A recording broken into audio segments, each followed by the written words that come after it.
A cold winter day begins for Jenna. While doing house chores, she hears knocking on her door. Her friend, Erin, enters and immediately jokes that her life is a perpetual coffee commercial, and the only thing that's missing from her life is a man who would hug her from behind in moments like this. But for Jenna, it means nothing but a problem. Jenna gives Erin homemade cookies, bringing up the joke about not giving her a ride unless she made cookies for her. They leave the house and drive to Jenna's ballet studio. Erin invites her over for dinner, but she refuses because she has plans of her own. Erin is intrigued, but Jenna clarifies she plans on having dinner with her cousin, adding that she doesn't need any man. Later, her students arrive while she is setting up the studio. As she congratulates them, we find out that her group earned a once-in-a-lifetime opportunity to perform on the final weekend of the Avon Festival. Jenna and her entire team are delighted by the news, but she notices the missing 2 members. She asks her students whether they know where they are, and before she can get an answer, their parents walk in. Jenna tells her group to warm up without her, and she goes into another room with the missing pupils' parents. Ryan is a professional hockey player. He is training with his team, but something seems off. He is in pain.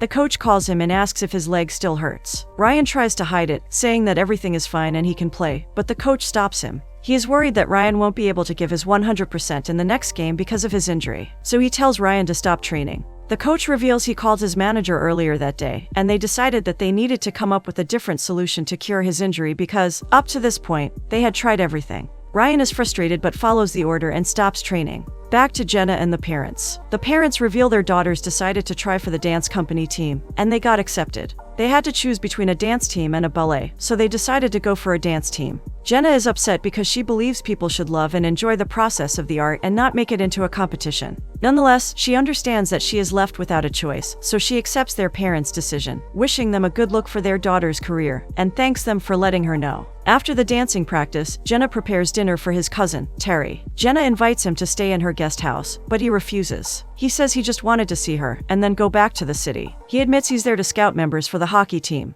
He then asks Jenna how her studio is doing. Her carefree demeanor changes as she explains that she frequently loses her pupils to competitor studios, and now her landlord has decided to raise the rent, so she is lost and doesn't know what to do. While she explains, someone texts her cousin. He reveals that he is in a predicament with his client, who is going through rehab for a sprained ankle. Jenna says that it's a tough injury to come back from, and Terry's eyes suddenly light up when he remembers that Jenna had the same injury. Jenna explains that the fundamentals of ballet dancing helped her recover. In the next scene, Ryan ends another training session. He leaves the facility and is greeted by his fans. One of them worries that he might not be able to play anymore, but Ryan reassures he'll always play hockey. However, once he leaves, the constant pain in his ankles makes him doubt his statement.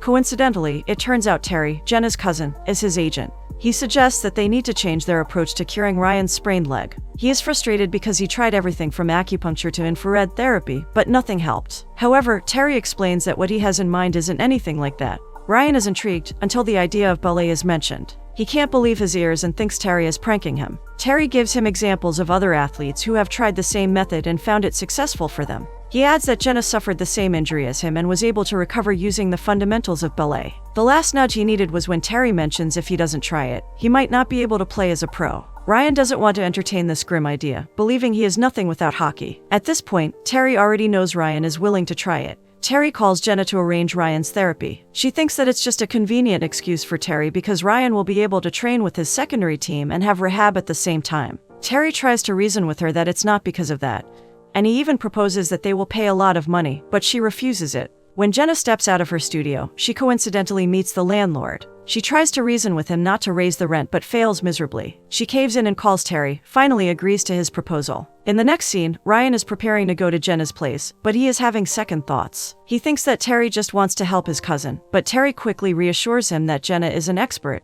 and her methods will cure his injury. Meanwhile, Jenna prepares everything Ryan will need in her guest house. While doing so, she is visited by Erin, who can't believe the famous Ryan Cooper will be Jenna's patient. However, Erin is taken aback when Jenna admits she never heard of Ryan. She shows her his picture, and Jenna gets flustered, acknowledging the man's beauty, but changes the topic immediately. Erin advises Jenna to learn something about hockey, but she refuses, saying it won't help in curing his sprained ankle, and the only thing they will be focusing on throughout the 30 days is strengthening Ryan's footwork and feet muscles. While on the road to his new temporary home, Ryan seems rather gloomy and lost in his thoughts. At this point, his entire career depends on Jenna, but he still has some doubts. He gets a text from her, explaining that she will be late home because of her student, so she tells him where to find the key to the guest house. Upon arriving, he is amazed by the house, which he admits is far better than he expected. However, he struggles to find the key to the house at first, but eventually finds it and enters. At dusk, Jenna returns home. To her surprise, she opens the door rather easily and hears the television when she enters the house. Jenna gets anxious, but gathers up the courage to enter the room. She finds Ryan sitting on her couch and watching a hockey match. Ryan jumps off the couch, surprised, and they greet each other. They stand there awkwardly until Ryan asks Jenna if she always goes into someone else's home without knocking. Jenna is amazed by Ryan's audacity, so she answers that yes she does, if it's her house. Turns out, Ryan mistakenly entered her home rather than the guest house, so Jenna leads him to the guest house. Upon seeing it, he asks Jenna if, by any chance, he could stay in her house instead, which is met by immediate rejection.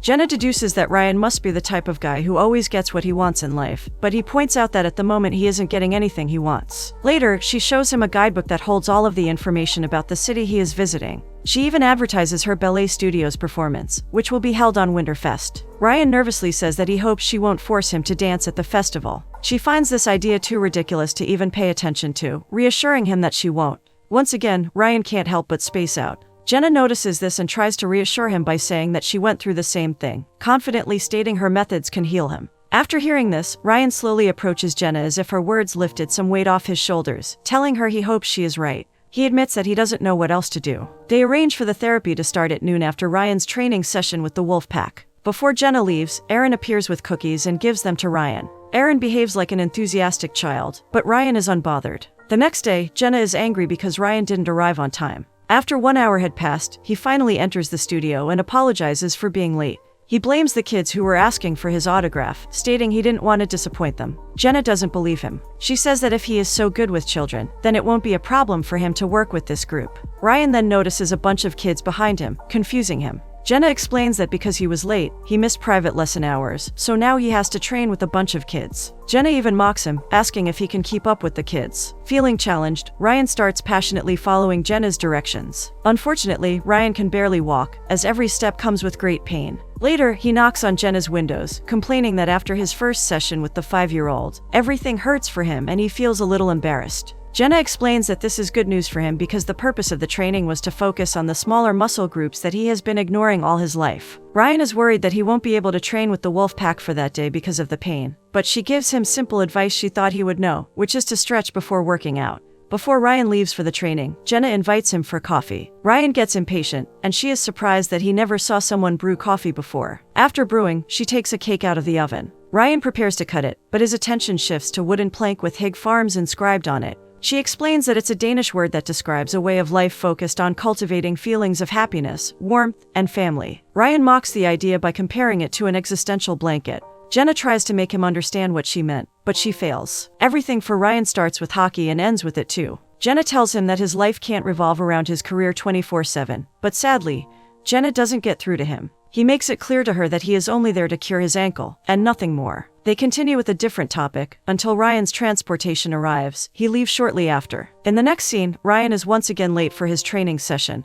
But Jenna isn't as angry as she was before. She asks if he was able to train, and he reveals how her advice about stretching helped him. When they start their training session, Jenna is surprised that Ryan remembers everything he has learned thus far. She then tries to complicate the session by adding a new move, but Ryan finds it too hard and fails. Frustrated, he asks why the move needs to be silent even when he lands on his feet. She explains that it helps strengthen the smallest muscles in his ankle, taking all the pressure off the ligament. Ryan finds it hard to understand, so Jenna simplifies it. She uses allegory, comparing this situation to building a house. As every house needs foundations, the same can be said about feet. Ryan smiles, as he finds it cute that she is trying to use terms he'll be able to relate to. Ryan continues using construction terminology, attempting to confuse her, but since Jenna's father is a construction worker, she holds her own. They laugh and continue training. Despite getting to know each other on an unpleasant note, they are slowly getting closer. When Ryan fails the move again, he becomes frustrated. He wants to get better as quickly as possible, so Jenna asks him an important question.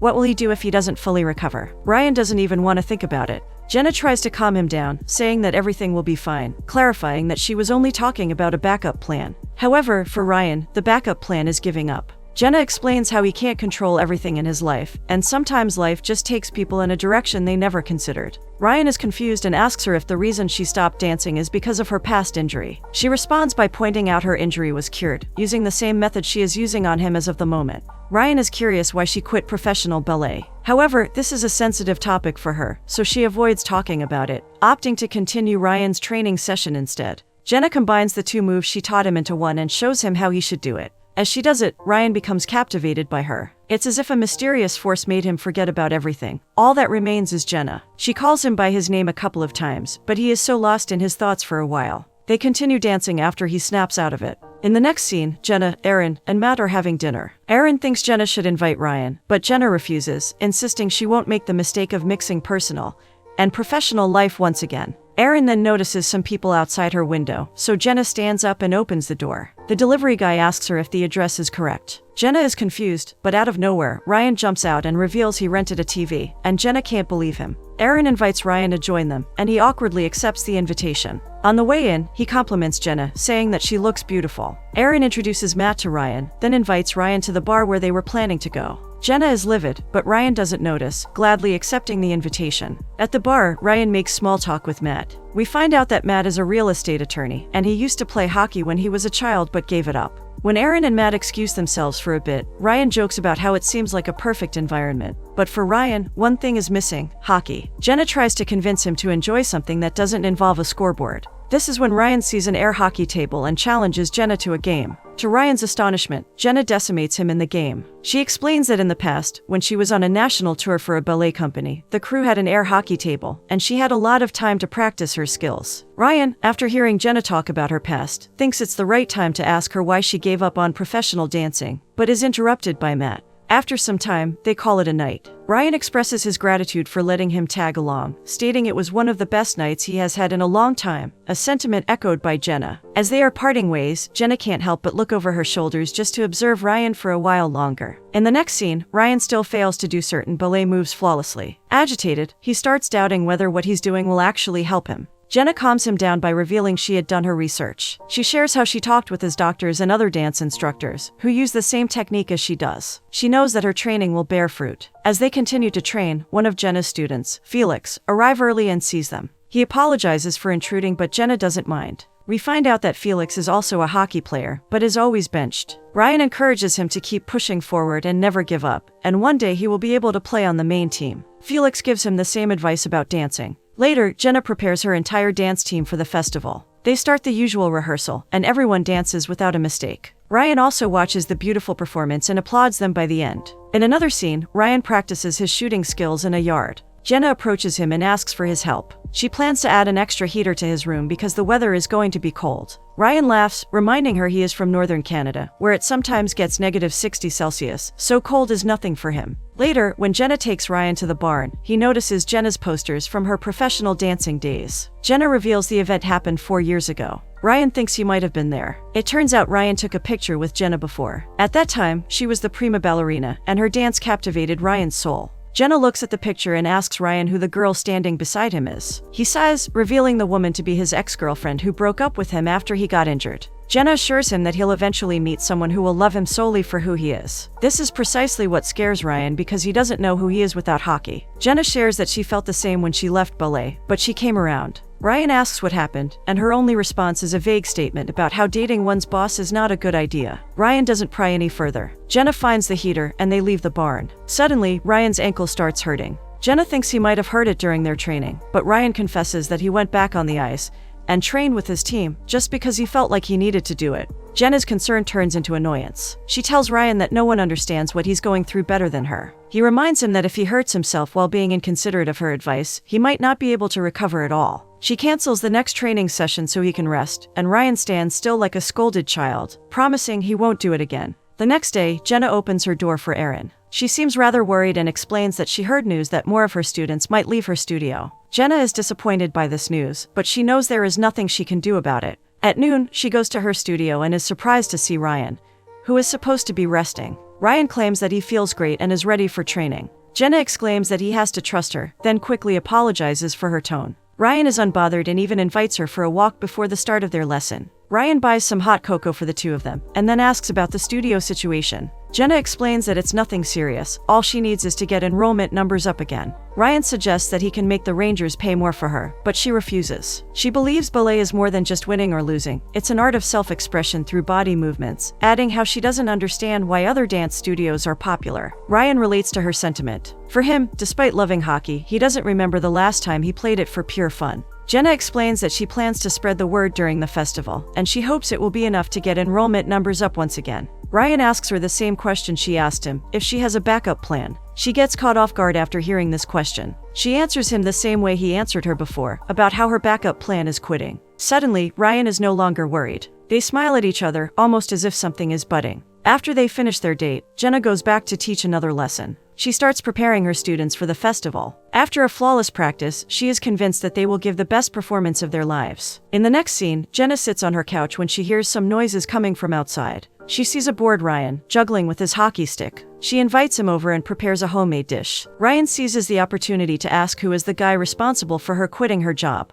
This time, she decides to completely open up to Ryan. Jenna explains that he wasn't just some guy, his name was Daniel, the creative director of the National Ballet Theater. They were perfectly in sync together, they went to tours together and practiced together, but suddenly everything changed when she injured her ankle, the same way Ryan did. She thought that she would be able to return on stage in just a few weeks, but it took longer, and when she was ready, she found out that her understudy became a prima ballerina and became engaged with Daniel instead of her, and all of this destroyed Jenna's mental state for quite some time. She went back to fix her house, planning to sell the property, but she fell in love with it, so in the end, she opened her own studio. Jenna expresses how she can't understand how people can walk away so easily. Ryan agrees and admits he feels the same way about his team. If he doesn't return quickly to them, he fears that they will abandon him. Jenna tries to reassure him that everything will be fine. Ryan, on the other hand, gently grabs her hand and says the same thing to her. Jenna is at a loss for words. At this point, they both know they are falling for each other. Ryan then asks her to meet him outside in 10 minutes. When she goes outside, she is surprised by the scene. Ryan invited Matt and Aaron over to the place, lit up the big fire, and brought marshmallows for the night. Jenna hugs Ryan, appreciating his effort. Aaron reveals this was all Ryan's idea. While Aaron and Jenna talk, Matt notices the hockey stick and takes it. Ryan notices him and compliments the way he swings. Matt reveals he played hockey as a teen, but after his father passed, he had to take over his business, and that's why he had to abandon his dream. Matt admits being envious of Ryan when they first met. But after seeing how hard Ryan is working, he feels different. Ryan believes Matt's decision is respectable, because he sacrificed his dream for his family. Later, Felix and his dad join their party and Ryan asks if he got to play the game. Felix says that he did, but whenever he was close to having the ball, he always lost it. Ryan then offers to train Felix in hockey, using a strategy that is only known by him. Jenna gets more wood, and Ryan follows her. He suggests that maybe she can renovate the barn into a studio, but she says that it's impossible as she already tried it. According to her, his father had different dreams for this barn. She is sad that he is no longer around to see it come to fruition. Ryan points out that she can still fulfill that goal, but Jenna doubts it, asking why he is so sure despite them barely knowing each other. Ryan believes she knows him better than anyone else. The two almost end up kissing, but Felix interrupts the moment once more. The next day, Matt, Ryan, and Felix are having a training session. Ryan lends Matt his pair of skates and urges him to teach Felix, because he can't get on the ice. Matt goes onto the ice and remembers his sweet childhood years. When Felix gets on the ice, Ryan and Matt are surprised to see his stick handling and form are better than theirs. They ask Felix to play with the puck to see what the problem is. After further observation, Matt gives him a couple of good pieces of advice, while Ryan teaches him some personal tricks. When Felix tries again, he immediately becomes better at playing the game. Later, Jenna and Aaron arrive at the scene. Jenna is extremely happy to see Ryan helping her student, and also because he helped Matt fall in love with hockey again. Jenna allows him to go back on the ice, only if he will take it easy, and Ryan, like a happy child who just got permission from his mother, jumps onto the ice straight away. In the next scene, Jenna is working on her laptop when the electricity goes out. She calls Aaron and Matt, and invites them over. Ryan knocks on the door, making Jenna nervous, thinking he might have tripped and hurt his ankle again. Ryan explains that he just wanted to make sure that she was fine. Flustered, Jenna offers him a place to stay in her house. Later, Matt and Aaron arrive with the poker set, but Jenna isn't a fan of the game because she is really bad at bluffing. Aaron suggests inviting Ryan over, not knowing that he is already there. Aaron continues shipping Ryan and Jenna, but she doesn't know he can hear all of this. Later, all of them play a couple of games together, but Aaron decides to leave the main characters alone, so she excuses herself and goes home with Matt. Ryan tries to go back to his place, but Jenna insists he stay, worried that the storm outside might worsen his condition. Both of them eventually fall asleep in the living room, on a couch, while lying separately and looking at each other all night. In the morning, a phone call wakes Jenna up. Ryan notices her worried face and asks what's going on. She explains that because of the storm, some roads are blocked, so she can't open her studio today. Ryan invites Jenna to the skating rink instead. When they arrive, Jenna is surprised because it's only them there. They find out the training session was canceled as well. He just wanted to spend some time with her. When she slips on the ice, Ryan saves her from falling while at the same time thanking her for saving his life. Her heart melts and she falls for him completely. They play for a couple of minutes, and then Jenna goes back to her studio with Ryan. He also helps her put up a poster outside. She believes her group might not win the last competition. Ryan comforts her by saying it doesn't matter if they perform first, last, or somewhere in between. All that matters is that they give their best performance. On their way back, Ryan suggests using her skills to help injured athletes, believing she can make good fortune doing so. She dismisses the idea, not wanting her studio to become something different. She wants to enjoy freedom and art. Before beginning their training, Ryan tells her to consider being more flexible, similar to what she taught him. After the duo finishes training, they head to Felix's game and cheer him on. The next day, Ryan goes to the skating rink to train with his teammates. Jenna gives him permission to go on the ice to see if the treatment worked. While he's playing, someone takes a video of him and uploads it online. On the way back home, Jenna realizes that their brief arrangement has come to an end, since he's all better now. This is why he asks him out on a date before he leaves for good. In the next scene, the date happens and both of them enjoy the experience, without anyone bothering them. Still, they feel a little awkward because of the inevitable parting. This is when Tom arrives at their location. He has good news for Ryan. He informs him that the video of him playing hockey again went viral. He is wanted back on the team roster, and Tom promises to personally bring Ryan back immediately. After the encounter with Tom, Ryan tries to find a way to stay one more day to see Jenna's show, but she urges her to go back. She doesn't want Ryan to give up his career, and perhaps she's afraid of admitting her feelings. She awkwardly hugs him, wishes him luck, and leaves. As soon as Ryan leaves, Jenna finally breaks down in tears. The day of the festival arrives. Jenna prepares for her part. While she's at the backstage, Aaron and Matt approaches her and showing a live stream of Ryan excelling at a game. Jenna is glad to know Ryan is doing what he always wanted to do. This is when Matt asks if perhaps Jenna can make a relationship with Ryan work. Jenna insists that she can't, because she believes all Ryan wants is to play hockey. Matt points out that was the case at first, but now Ryan has changed, and he wants more from life than just hockey and a career. After the match, Ryan asks his coach if he can skip the press conference because he needs to be elsewhere. Meanwhile, Jenna is talking with the mayor of the city. She mentions how her studio gained some fame after she cured the famous Ryan Cooper. In the middle of the conversation, out of nowhere, Ryan appears behind Jenna and they hug each other tightly. Ryan confesses that he has a lot of things to tell her, but Jenna thinks that they said everything that needed to be said. Ryan insists they didn't even scratch the surface. He can't finish the sentence because of the current situation, so Jenna first introduces him to the mayor. Then she invites him to be a part of the festival. Despite his hesitation, Jenna encourages him, saying he worked just as hard as anyone in her studio. He then goes on the stage and thanks Jenna for opening his eyes to life, and also mentions how she saved his career. He ends his speech by performing the move he always failed at, making Jenna extremely proud of him. Shortly after, the team comes out and gives the best performance of their lives. Everyone stands up and cheers for them after, and Jenna is overjoyed. Later, Jenna and Ryan seclude themselves from others. Ryan confesses that the festival wasn't the only reason he came back. He admits that for the first time in his life, hockey and New York moved to second place. Right now, all he thinks and worries about is Jenna. He swears that he will never leave her side, and if she wants him, he will always return to her. Finally, Jenna admits she feels the same and accepts his love. Ryan, for the first time in his entire life, is focused on something that isn't hockey or his career. Without a worry in his mind, he says the magical words, "I love you," and kisses her passionately.